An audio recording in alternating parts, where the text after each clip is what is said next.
नमस्ते बिटिया, हमेशा खुश रहो। I am JVN doctor Suman Shekhawat, department of Kaya Chikitsa, faculty of Ayurvedic sciences, Jyoti Vidyapeeth, women's university, Jaipur. Today we will discuss on respiratory system examination. In the series of respiratory system examination, now we will talk the computed tomography scan.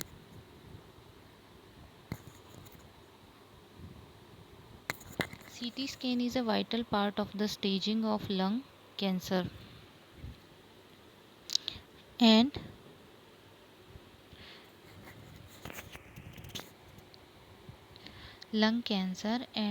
inoperability may be demonstrated by evidence on CT of mediastinal involvement.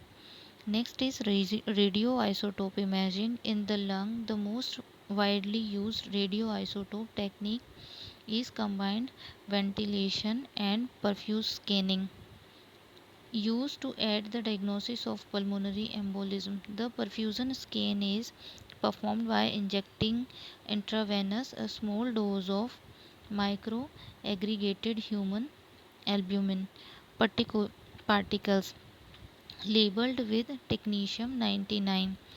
Next is magnetic resonance imaging (MRI). Magnetic resonance imaging is useful in demonstrating mediastinal abnormalities and can help evaluate invasion of the mediastinum and chest wall by tumor.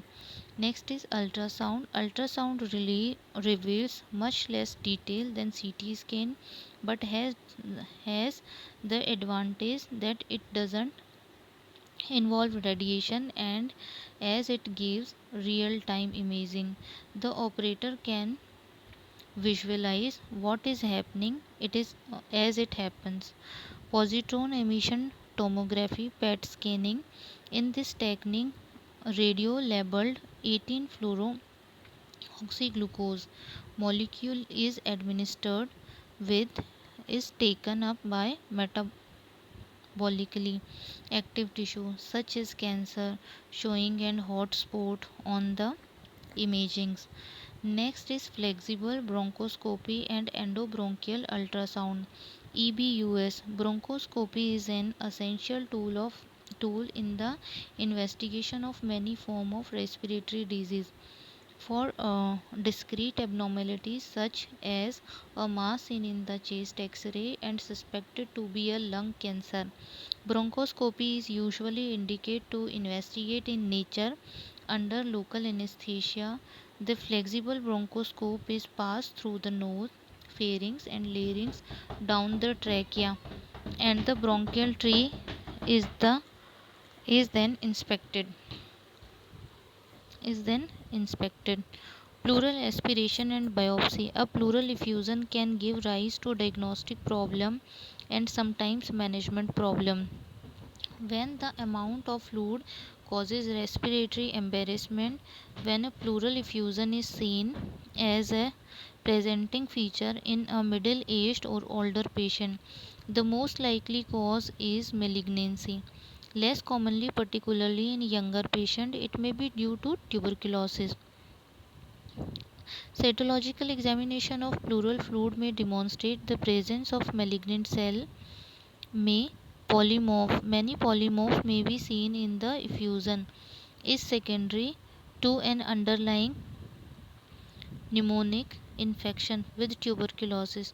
The pleural fluid should also be examined for protein contained a transudate resulting from cardiac or renal failure can be distinguished from an exudate. Next is lung biopsy. As noted above, the technique of transbronchial biopsy can be used to obtain sample of lung parenchyma, but often samples are too small for diagnosis. In the circumstances, biopsy of the lung taken as thoracoscopy may be of value. Immunological test. Asthma attacks may be due to type 1 immediate hypersensitivity reaction on exposure to common environment protein known as allergen. In such individual, an inherited tendency to produce exaggerated level of globulins IgE. Against these, allergen is responsible. Part of the assessment of such allergic protein might include skin prick test. Alternatively, serum level of specific IgE against allergen may be measured by blood test, formerly known as RAST test, to demonstrate sensitization. Next is test for tuberculosis. Tests for tuberculosis. TB continue to be a worldwide problem, occurring most frequently as a pulmonary infection but also commonly in the lymph node. TB is less common. Sputum can easily be tested by light microscoping using a gel Neisen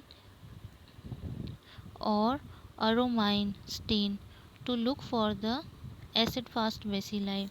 Where available, culture should be undertaken as drug monoresistance and multi-drug resistance. TB, MDR TB continue to be a major problem in the fight against to the infection. Test for latent TB and heart.